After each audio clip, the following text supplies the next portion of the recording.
Welcome to this episode of Art with Mrs. Cat. Today we're going to be looking at the Impressionist movement, also known as Impressionism. So let's go ahead and dive in and look at the history and some of the key figures of the Impressionist movement. All right, so a brief history of the Impressionist movement. The Impressionists were a group of artists who basically were not accepted by the Academy of Art, the regular, what was deemed as, true art and appreciated art. They were kind of like outsiders. And the term Impressionism was actually not a compliment. Basically, what was being said was that, oh, this art is just an impression of, something. And we'll get into that a little bit more in a moment. But this group of artists became known as the Impressionists, and they really did some groundbreaking things.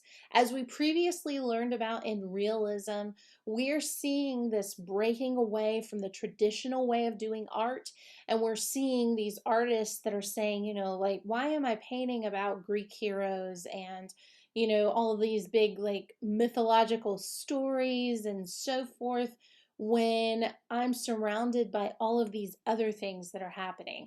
Why can I not create art that actually speaks to me and speaks to my contemporaries?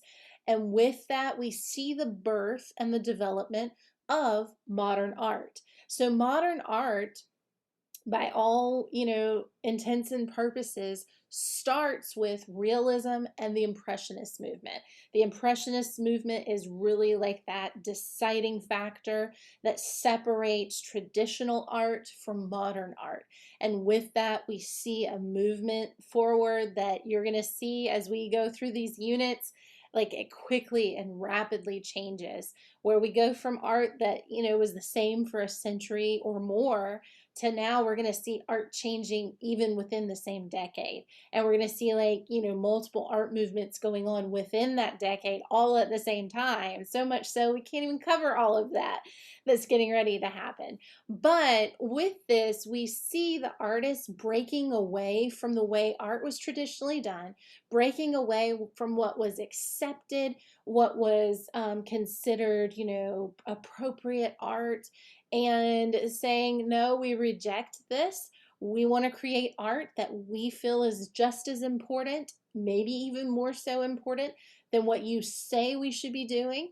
And they reject that, and they basically become this group of, rejects. And they even like call themselves that. We'll see that in a minute. But they kind of reject that, and they develop their own movement, their own work and body of art known as Impressionism. And within that, we have some main leaders. But what we're seeing is the Industrial Revolution and all of these things that are happening in society are fueling art. We also see people traveling more from one location to another. You have Americans traveling to Europe and vice versa. And so there's a lot of, it's quicker to travel. It's becoming, something that can be done where before maybe would take, long periods of time for that to happen. Now there's a quicker pace at which travel is happening. And so we see this exchange of ideas that's also happening within that. So let's go ahead and look a little bit more closely at what Impressionism is. So, merely impressions. Merely impressions. So, Monet, Renoir, Degas, and many others met through classes. Berthe Morisot was a friend of both Degas and Manet. Not Monet, but Manet.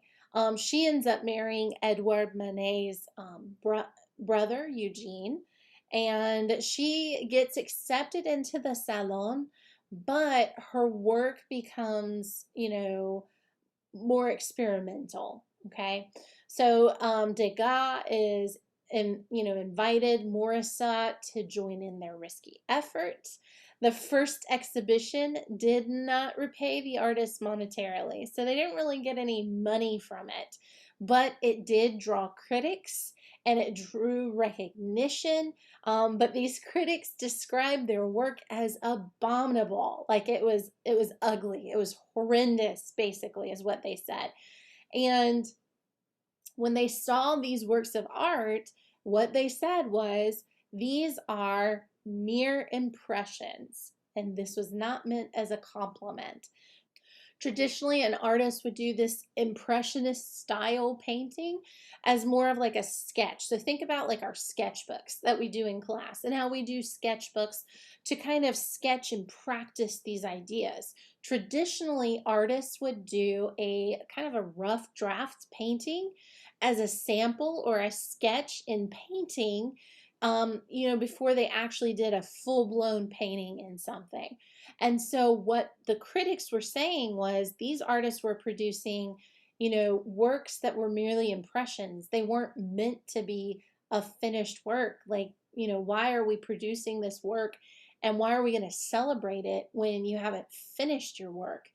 And so, we see this kind of, this term basically being used in a derogatory way. And eventually this group of artists embrace it. Not all of them embrace the term, but a lot of them do. In fact, the work of art that we see a portion of right here is considered to be like the first Impressionist work of art created. And it was created by Claude Monet, and he named it Impression Sunrise. And so that was kind of, like, okay, I guess you're going to say this is what we do. Well, then here, this is what we do. So these impressions, this term impression, not a compliment, but these artists embraced it and it became the name of this art movement. All right, so the subject matter of the Impressionist works of art was contemporary life, landscapes and contemporary life. Like we said, they rejected doing these heroic scenes, these, mythological type Greek scenes of heroism and all of this kind of stuff. They reject it and they want to do things that are contemporary life, everyday life, landscapes, what they see, what they know, what is familiar to them. And with that, we have the development of Impressionism. So Courbet, Manet, and the Impressionists challenged the Academy's category codes. The Academy deemed that only history painting was great painting. And history painting was, that like heroic style of painting that we see, where you've got, so this is an American work, but you've got Washington crossing the Delaware, you've probably seen that in history books or on covers of history books or whatever. And it was like works like that, like those heroic, historic paintings. Those were the things that were true art. That was great art. And here, this group of artists is challenging that. They're rebelling against that. So the young realist and impressionist artists, they question this long-established hierarchy of subject matter. They believe that landscapes and genre scenes, which are, scenes of contemporary life, were worthy and important, just as history painting was. So with light and color, these are two key components to Impressionist works. In the landscape and genre scenes, the Impressionists tried to capture a particular moment in time. That's why a lot of Impressionist artists, especially Claude Monet, would do the same scene, but they would do it at multiple times or, varying times of day. So if they wanted to capture this scene in the morning light, he would paint this scene in the morning light. And then as the light changed, after a few hours, he would change his canvas and he'd paint it during this time of day. And he would even do it during seasons. And it was all about capturing that glimpse, that moment of the golden hour, or, whatever it was, whatever the time was, whether it was the sunrise, the sunset, midday light, afternoon light, an autumn day, a summer day, a winter day. It was capturing that single moment where, if you've watched a sunset or a sunrise, it changes so quickly. And so basically what they were wanting to do was capture that moment in time in a painting. And so they wanted to capture the atmospheric conditions, like the flicker on the water, the moving clouds, a burst of rain, all those things that affect what we see, that can change so rapidly. It doesn't stay the same that way always. So their technique was to try and capture what they saw. Instead of being in a studio and only working in a studio and basically making up a scene or doing a scene based on simple studies, they took their studio to the outdoors and, paint with these swoops of color, and they do these small like dots and swoops of color next to each other, so that up close it looks like a mess. It looks like, these blobs of paint. But as you move away, you begin to see that shape, and you begin to see that movement and the flickering and the light and all those things that they were trying to capture. So, some of those important aspects were that shifting light on the surface of forms and the representation of changing atmospheric conditions. They wanted to create art that was modern by capturing the rapid pace of contemporary life and the fleeting conditions of light. In the outdoors, they would paint what's known as en plein air, which just means outside, to capture the appearance of light as it flickered and faded while they worked. So again, they weren't in a studio just kind of creating this thing out of their head. They were out in a field, or they were on the banks of the River Seine. Wherever they were there creating and in the moment capturing those things as quickly as they could. Basically, think of it as like a quick photograph. They were trying to take a photograph of all of those conditions in that moment with a painting. So the reception of this body of work, by the 1880s, the Impressionists accepted the name the critics gave them. So instead of being offended by it or whatever, they kind of embrace it like, yeah, that's what we are. We're the Impressionists. And so their reception in France did not improve quickly, but over time it does. And they begin to be accepted in other places, and their importance is definitely seen later on. Other artists, such as Marie Cassatt, recognized the value of the Impressionist movement, and they were invited to join. So American and other non-French collectors purchased numerous works by Impressionists.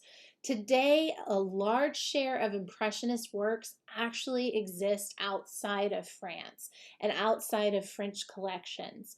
I know I've had the privilege of seeing some phenomenal collections here in the US and other places, but primarily here in the US. I've been to Paris, I've been to France, I've seen, collections there, but I have to say there are some amazing collections right here in the United States that show how this work traveled. I even know there's some of these works in like Japan and major museums in Japan and places like that, where things were being, traded and transported in these other places and being appreciated, even when it wasn't necessarily appreciated in Paris and in France during that time. All right, some of the key figures of the Impressionist movement. We're going to look at a few of these. We're not going to talk about all of these, but these are like the ones that stand out in the crowd. We have Edgar Monet, which we've talked about with realism. We have Claude Monet. We have Edgar Degas. We have Pierre-Auguste Renoir. We have Camille Pissarro and Marie Cassatt. We cannot talk about the Impressionist movement without talking about one of my favorite artists, Claude Monet. Claude Monet was born Oscar Claude Monet, and he lived from 1840 until 1926. And I will say, like, one of the phenomenal things about him is he was consistent with his work and the style that he did. We'll see some other artists that come in these different movements, especially in early modernism, and they change. People like Picasso, who constantly are shifting and kind of developing new styles as they go, but they're also like constantly evolving as an artist. Claude Monet was consistent. He created these works of art and he consistently produced work in that vein until his death. He is a French painter and he is one of the founders of the Impressionist movement. He is also seen as basically a key, precursor to modernism, especially in his attempts to paint nature as he saw it, not in this romanticized, idealized way, but he painted it as he saw it. The term Impressionism is derived from the title of Monet's painting called Impression Soleil Levant. And this was exhibited in 1874 at the Salon de Refus, which meant the exhibition of rejects. So they called themselves this exhibition of rejects. And it was initiated by Monet and his associates as an alternative to the Salon. All right, so on this slide, you just see some collections of Monet's work. This kind of gives you an idea, but oh my goodness, there's so many works that we could look at. It's also fun to look at a timeline of Monet's work and see how his colors changed over time. As his, as he aged and his eyes and his vision aged, his colors changed with that. At one time, he had some issues with his eyes. He had cataracts, and it affected how he saw light and color, and it was reflected in his painting. And then they were able to do surgery and remove the cataracts, and his painting colors like changed like crazy there towards the end of his life. And so he goes from these kind of dull, yellowy, kind of tones in his paintings to these like ultraviolet colors. And it's just so cool how what he was seeing was changing as he was aging and as he was going through these different changes. How he painted, the colors he captured, and so forth were, were showing those changes and that evolution he was going through, in his physical body and so forth with age. And then the changes that happened because he was able to have surgery and have, the cataracts removed, and then he was seeing things in a completely new way. So if you ever have the opportunity to do that, I definitely recommend like getting on like Google Arts and Culture, and you can actually look at all of his works. Look up Monet. You can look at all of his works in order of when they were completed, and you can kind of see that transition. It's very cool to see. All right, Edgar Degas. He's also French, and he was born in 1834. He lived until 1917, so you can see he was a contemporary of Claude Monet. He was a French Impressionist. He's famous for his pastel drawings and his oil paintings, but he is also known for his bronze sculptures, which you see here on this page. So he produced these bronze sculptures and prints and drawings as well. He is especially identified with the subject of dance. If you see a work of art from this time period and it's of ballerinas and dancers and so forth, most likely it's Degas. That is like his thing that he's known for. So usually if you see like this kind of like the dance studio, or you see the bronze dancers like the ones in the photos behind me, those are like the earmark of Degas' work. Pretty much all of his work centers around that. So I've had the privilege of seeing a few of these in person. I've seen some of the dancers. The National Gallery of Art in DC has a wonderful collection of his work. And some of these images are from the National Gallery of Art. So although Degas is regarded as one of the founders of Impressionism, he did not like that term, and he didn't accept that term. He referred to himself as a realist, kind of like in the same vein as Monet. Even though Manet kind of fits in both of those periods because he kind of pioneered realism, but then he also was part of the founding and development of Impressionism. Degas called himself a realist. He didn't like the term Impressionism. So, and he also didn't paint outdoors. So that's where he is different from most of the Impressionist painters. He painted in like dance studios and that kind of thing. He wasn't a plein air painter, but he is definitely an impressionist and part of founding that art movement, even though his approach was a little different than some of the others. And finally, let's look at Marie Cassatt. So, Mary Stevenson Cassatt, she's actually an American. She was born in 1844 and lived until 1926. She was an American painter and printmaker. Now, why do we discuss her in this? Because she was an Impressionist painter. She is what we call an expat, meaning she left the United States, she went to France and lived there as an artist. You also have to think about the time period. You know, we're looking at a time period where women weren't necessarily accepted as artists. Art was a man's field of, you know, a career, and it wasn't really something that women did. And so at this time in the United States when she lived, you're looking at it would have been, you know, at the end of the Civil War. So she's living during this time in Pennsylvania and Pittsburgh, like that area, you know, that area of Pennsylvania. And she, you know, is living in a time where women artists were not accepted. But with this, you know, group of rejects, as they called themselves, she finds acceptance. And so, just like, you know, they were rejects in society because she was a female artist, she felt that, you know, she fit in. She loved their ideology. She loved what they were doing. And so she ends up befriending like Degas and some of the others, and they welcome her in. And she, you know, finds this place where she belongs.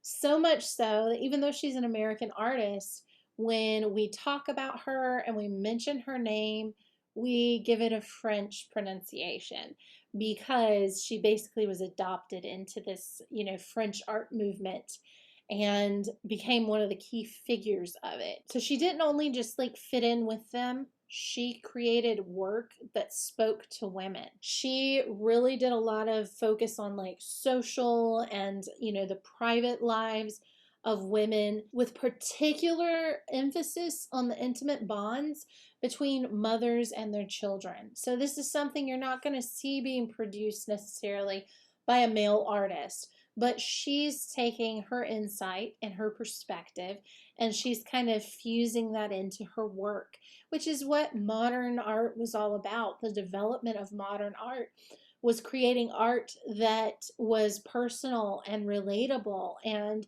something that wasn't this, you know, grandiose, fictional, heroic scene, but it was something that the common person could relate to. And what's something that, you know, a lot of women during this time could relate to? Paintings of a mother and child. Paintings that showed that bond between mothers and their children. So she was described by Gustave Geoffroy as les trois grandes dames, meaning the three great ladies of Impressionism. So that put her alongside Marie Bracquemont and Berthe Morisot. In 1879, Diego Martelli compared her to Degas, and as they both sought to depict movement, light, and design in the most modern sense. So here are some examples of some works of art by Marie Cassatt. You know, she and her contemporaries were enjoying this kind of this wave of feminism that occurred in the 1840s. And this allowed women access to education. That was something that women were denied. Obviously, it wasn't widespread, but you start seeing this being allowed during this time. So there were a few schools that were accepting women and training women and educating women.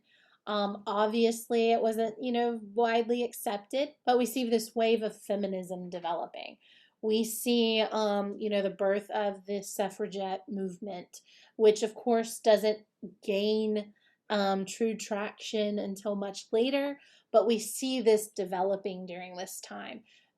She was an outspoken advocate for women's equality. I mean, look at her life and her career. I mean, she's in a career that was not supposed to be a career for women, but she embraced that and she pioneered a way for, female artists today to be in this field, even though there's still some hurdles that we're overcoming.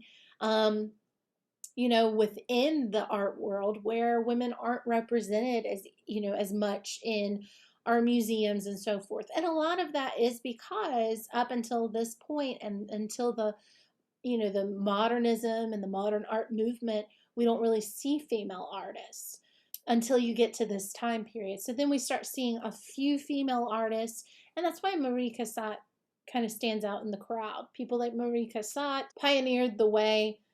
People like Marie Cassatt and some of these others pioneered the way for other artists that we study in, other units and grade levels in this course as we look at, American female artists and artists like Yayoi Kusama and Frida Kahlo and, Georgia O'Keeffe and some of these other female artists that are like names in the art world. It's owed to people like Marie Cassatt paving the way. So she chose to kind of represent the new woman in the 19th century from a woman's perspective. And this was a successful, highly trained, woman artist who never married. And she wanted to kind of share and personify this new woman. I mean, she personified it herself in a world where where the tradition and the ideas was that a woman married, she didn't go to school, she married at a young age, she had children, and that was her life. She kept home, that was her life.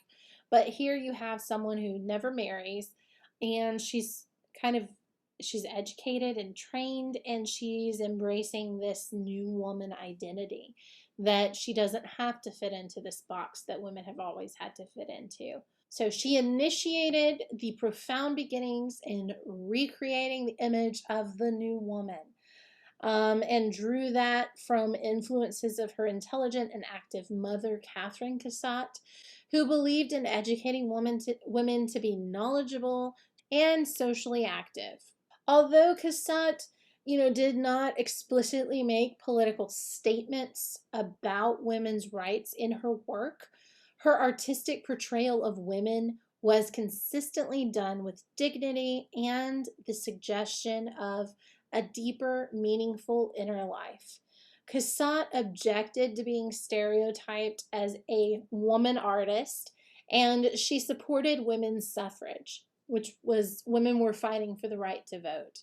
And in 1915 showed 18 works in an exhibition supporting the movement organized by Louisine Havmeyer, a committed and active feminist. All right, so that concludes our lesson for this unit, our brief overview of the Impressionist art movement. Our project for this unit is called My Watercolor Water Lilies Impression. And in the spirit of the Impressionist movement, you are going to create a work of art that kind of captures those key elements that Monet dedicated most of his life to with his water lilies. He did countless water lilies. I've seen several of them, and I still have not seen like anywhere close to a majority of them. So for this, you will be creating your own Impressionist-inspired work, but you're going to be utilizing some different techniques. While most of the Impressionist works are oil on canvas or, oil, paint, and so forth, we're going to be using watercolor, and we're going to be using some forms of collage and some different techniques with the watercolor to create that kind of Impressionist look. So make sure you check out the information on the project and the demo video to find out a little bit more about this project. I hope you enjoyed this lesson on Impressionism, and I look forward to seeing you next time on Art with Mrs. Cap. Bye.